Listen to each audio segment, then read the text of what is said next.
নমস্কার, জয় শ্রী গণেশ। স্বাগতম আপনাদের প্রত্যেককে আজকের অনুষ্ঠানে। আজকে মূলত আমরা যে রাশিটিকে নিয়ে চর্চা করব বা আলোচনা করব, রাশিটি ধনু। দেখুন, ধনু রাশির দ্বিতীয় যাচ্ছে রবি বা সূর্য। কবে যাচ্ছে? অলমোস্ট 15ই জানুয়ারি। অ্যাকচুয়ালি এই ট্রানজিটটা কিরকম আমি আপনাদের একটু বলি। শনি হচ্ছেন রবি পুত্র, তিনি হচ্ছেন ছায়া পুত্র, মানে তার মা হচ্ছেন ছায়া দেবী। তাই বলছে নীলাঞ্জন সমভাসম রবি পুত্রম যমাগ্রজম। তাহলে রবির পুত্র তিনি। এখন রবির পুত্র হলেও রবির সাথে তার বন্ডিং ভালো নয়, তার কোলাবোরেশনটা ভালো নয়, তার সম্পর্কটা অতটা ভালো নয়। এই জায়গাটা এবার কিন্তু ইমপ্রুভমেন্টের দিকে যাবে বা যেতে পারে বলে আমি অন্তত পক্ষে বিশ্বাস করছি বা আমি অন্তত পক্ষে মনে করছি। আমরা যদি প্রপারলি একটু চেষ্টা করি তাহলে অনেকটাই পজিটিভ জায়গা আপনার জীবনচক্রে আসতে পারে। এতটুকু শিওরিটি আমি আপনাকে দায়িত্ব নিয়ে দিতে পারি বা দেওয়ার চেষ্টা করতে পারি। কিছু কিছু ক্ষেত্রে মেন্টাল প্রেশার আপনার অনেকটাই কমে যাবে। যারা মানসিক চাপ প্রচুর পরিমাণে পাচ্ছেন তাদের মেন্টাল প্রেশার অনেকটা কমে যাওয়ার সংযোগ দেখতে পাচ্ছি। একটা খুব দায়িত্ব নিয়ে আপনাকে একটা কথা বলে দিই, রবির ট্রানজিট ধনু রাশির লাইফে মেজর কিছু সমস্যার সমাধান করবে আর মেজর কিছু নতুন প্রবলেম নিয়ে আসতে পারে। প্রথমত রবির সেকেন্ড হাউসে অকুপেন্সি ট্রানজিটে এবং সেটা শনির ঘরে আপনার ফাইন্যান্সিয়াল ক্যাপাসিটির কিন্তু পরিবর্তন ঘটাতে সক্ষম। এই সময় আয় বৃদ্ধিপ্রাপ্ত হবে আপনাদের। বহু ক্ষেত্রে আমরা দেখতে পারবো আপনার আয় বাড়বে, বহু ক্ষেত্রে আমরা আয় বৃদ্ধির সম্ভাবনাটা আমরা এক্সপেক্ট করতে পারবো, বহু ক্ষেত্রে আপনার আয় বাড়বে বলে মনে করছি বা আয় বৃদ্ধির সম্ভাবনাটা বহু ক্ষেত্রে বেশি, এতটুকু শিওরিটি আমি আপনাকে দিচ্ছি।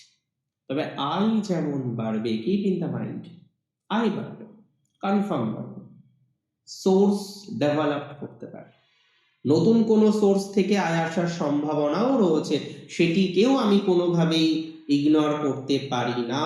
কিন্তু যেটি নিয়ে চিন্তা রয়েছে, যেটি নিয়ে দুশ্চিন্তার জায়গা এখনো পর্যন্ত এক্সপেক্ট করা যায়, যদি এক্সপেক্ট করছি না সেটা কোনোভাবেই, সেটা হলো আপনার ব্যক্তিগত জীবনের স্ট্রেস।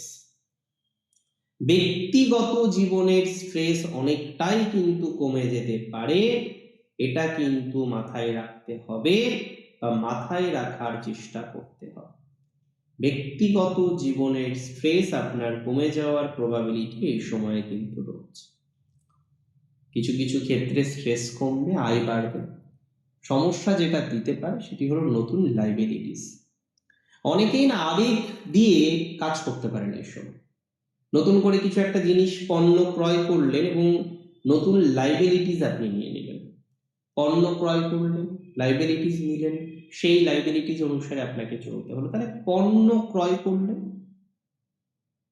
কিছু ডাউন পেমেন্ট করলেন, কিছু ইএমআই গেলেন, নতুন লাইবিলিটিস নিলেন। তাহলে এই সময়ে নতুন লাইবিলিটিস নেওয়ার প্রবাবিলিটি বেশি। সো কিছু লাভ হলো আর কিছু সমস্যা দিয়ে গেল। সাজেশন কি আছে? Don't take any strong liabilities right now. এই সময়ে নতুন করে প্রচুর কোনো লাইবিলিটিস নেওয়ার প্রয়োজনীয়তা নেই। That can be harmful for you. So নতুন লাইবিলিটিস নেওয়া মানে আপনার জন্য সমস্যা।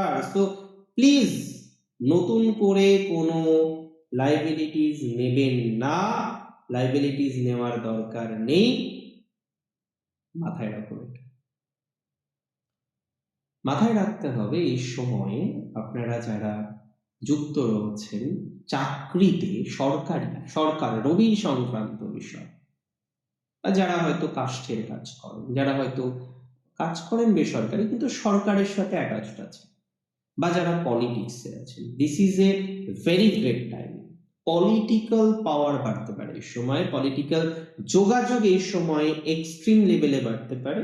পলিটিক্যাল নতুন কিছু সংযোগ আসার সম্ভাবনা দেখতে পাচ্ছি।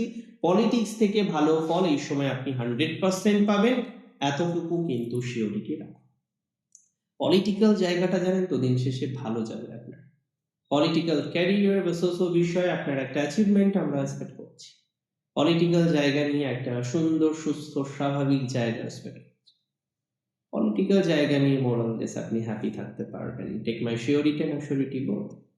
পারিবারিক জীবনে কিছু পজিটিভিটির জায়গার সম্ভাবনা রয়েছে। কিছুটা পজিটিভ এক্সপেকটেশন আমরা দেখতে পারবো আপনার মানসিক যন্ত্রণা থেকে বেরোনোর জন্য। মেন্টাল প্রেশারে যারা আছেন, মানসিক যন্ত্রণায় যারা আছেন, তাদের পজিটিভ এক্সপেকটেশন থাকছে। মানসিক যন্ত্রণা থেকে বেরোনোর যোগ দেখা যায়, মেন্টাল প্রেশার থেকে বেরোনোর যোগ দেখা যায়। মানসিক যন্ত্রণা থেকে বেরিয়ে বেটার কিছু করার ক্ষেত্রে আপনার অপরচুনিটিস অনেকটাই বাড়বে বলে আমি অন্ততপক্ষে মনে করছি। সো এক্সপেকটেশন রাখবো ভালো কিছু, বেটার কিছু, ভালো দিকে যাওয়ার এক্সপেকটেশন রাখবো, বাড়াচ্ছি। কিছু কিছু ক্ষেত্রে ফাইন্যান্সিয়াল নেগেটিভিটি অনেকটা কমতে পারে, ফাইন্যান্স নিয়ে চাপ কমতে পারে, তবে নতুন লাইবিলিটিস নেবেন না। যারা ফাইন্যান্স নিয়ে কাজ করেন, যারা যুক্ত রয়েছেন ইন্স্যুরেন্সের সাথে, যারা চার্টার অ্যাকাউন্টেন্ট আছেন, হ্যাঁ, কমার্স ব্যাকগ্রাউন্ড থেকে বিলং করছেন বা যে কোনো ব্যাকগ্রাউন্ড থেকে বিলং করছেন, কাজ করছেন ফাইন্যান্স নিয়ে, তাদের কিন্তু সময়টা একটু এক্সট্রা অর্ডিনারি যেতে পারে। ফাইন্যান্স নিয়ে যারা কাজ করছেন তাদের জন্য বা তাদের ক্ষেত্রে একটা পজিটিভ এক্সপেকটেশন আমরা কিন্তু পাবো। ফাইন্যান্সিয়াল ক্ষেত্রে একটা পজিটিভ এক্সপেকটেশনের জায়গা কিন্তু রয়েছে। Take my surety, take my assurity both. এটা নিয়ে আমরা একটা পজিটিভ এক্সপেকটেশন কনফার্মলি রাখতে পারি বা কনফার্মলি রাখার চেষ্টা করতে পারি। এবং মানসিক চাপটা কম নিতে হবে। সবসময় মেন্টাল প্রেশার নিয়ে তো সমাধান হয় না। নতুন করে যখন আমরা জীবনচক্রে এগোতে চাইবো, অনেক সময় হয় কি বলুন তো, সমাধানযোগ্য জায়গাটা আমরা পাই না। তো সমাধানযোগ্য পাওয়ার জন্য একটু চেষ্টা করতে হবে যে আমরা যাতে সেই জায়গায় পৌঁছতে পারি। কিছু প্রপার্টি কেনার যোগ রয়েছে, কিছু নতুন প্রপার্টির সংযোগ রয়েছে, প্রপার্টি রিলেটেড বিষয়ে লাভ পাবেন। যারা কোনো কাজ করছেন কন্ট্রাকচুয়াল, তাদের একটা স্টেবিলিটির জায়গা আসতে পারে। কন্ট্রাকচুয়াল জায়গা থেকে পজিটিভ সম্ভাবনা থাকবে। দিন শেষে বলে দিই, বিয়ে রিলেটেড বিষয়ে কিন্তু ডেভেলপমেন্ট আসবে। দিন শেষে বলে দিই, ম্যারেজ রিলেটেড বিষয়ে কিন্তু অপরচুনিটিজ আসতে পারে। ম্যারেজের জায়গাটা মোরাললেস একটু ভালো। মেন্টাল জায়গায় বা মেন্টাল প্রেশার নিয়ে অনেকটা মেন্টাল প্রেশার নিয়ে রয়েছেন আপনারা অনেকেই দীর্ঘদিন ধরেই ম্যারেজ নিয়ে। ইভেন অনেকে বিবাহিত কিন্তু ম্যারেজ লাইফটা একেবারে যাই হোক একটু সমস্যা। তাদের একটু ম্যারেজ লাইফে বেটার কোনো ফলাফল আসার সম্ভাবনা দেখতে পাই। এটা নিয়ে খুব বেশি এক্সপেকটেশন কিছু রাখছি। আর একটা জায়গায় এক্সপেকটেশন রাখছি, যারা বর্তমানে জন্মস্থান থেকে দূরে আছে, কোনো একটা কাজ করেন, any work you are doing, but কাজের মধ্যে প্রেশার, টেনশনস, বিষয়গুলো কন্টিনিউ হয়, তারা খুব ভালো একটা জায়গা পেতে চলেছে। মানে কাজ নিয়ে না একটা স্বস্তি, শান্তি আসবে আপনার। হ্যাঁ, মিলিয়ে নেবেন আমার সাথে কথাগুলো, যে কাজ নিয়ে আপনার পজিটিভ এক্সপেকটেশন আসে কিনা। 100% আসবে। তবে ফলস অ্যালিগেশন দেওয়ার চেষ্টা করতে পারে, মানিটারি নিয়ে আপনাকে কোনো অ্যালিগেশন দেওয়ার চেষ্টা করা হতে পারে, সেটাকে গুরুত্ব আমরা মোটেই দেব না। যদি কোনো মানিটারি রিলেটেড প্রবলেম কেউ ক্রিয়েট করে, যদি কেউ মানিটারি রিলেটেড কোনো প্রবলেম আপনার জীবনচক্রে তৈরি করার চেষ্টা করে, আমার মনে হয় চেষ্টা করতে হবে সেই মানিটারি রিলেটেড প্রবলেম থেকে ধীরে ধীরে বেরোনোর জন্য। সো বেরোতে পারবেন। আর মাথায় রাখতে হবে, সরকারি চাকরির চেষ্টা যারা করছেন, পুরো কনসেন্ট্রেট করে নিজেকে পড়াশোনা চালিয়ে যান। Something better is waiting for you. Rabi দ্বিতীয় আছে, কিছু অর্থ তো সরকার থেকেও আসবে। যাদের কোনো রকম বীমা আছে বা পেন্ডিং অর্থ পড়ে আছে, সেটা সরকারি হোক, সেটা কোনো অথরিটি হোক, কোনো অর্গানাইজেশন হোক, কোনো ক্লেমিং হোক, এগুলো কিন্তু এবার একটু বেটার দিকে আসতে পারে। ইনহেরিটেন্স রিলেটেড ম্যাটারে একটা সাকসেসের রেট বৃদ্ধি পাওয়ার সম্ভাবনা আছে। অনেক ভালো থাকুন আপনারা প্রত্যেকে, সুস্থ থাকুন, স্বাভাবিক থাকুন, সুন্দর থাকুন। জয় শ্রী গণেশ।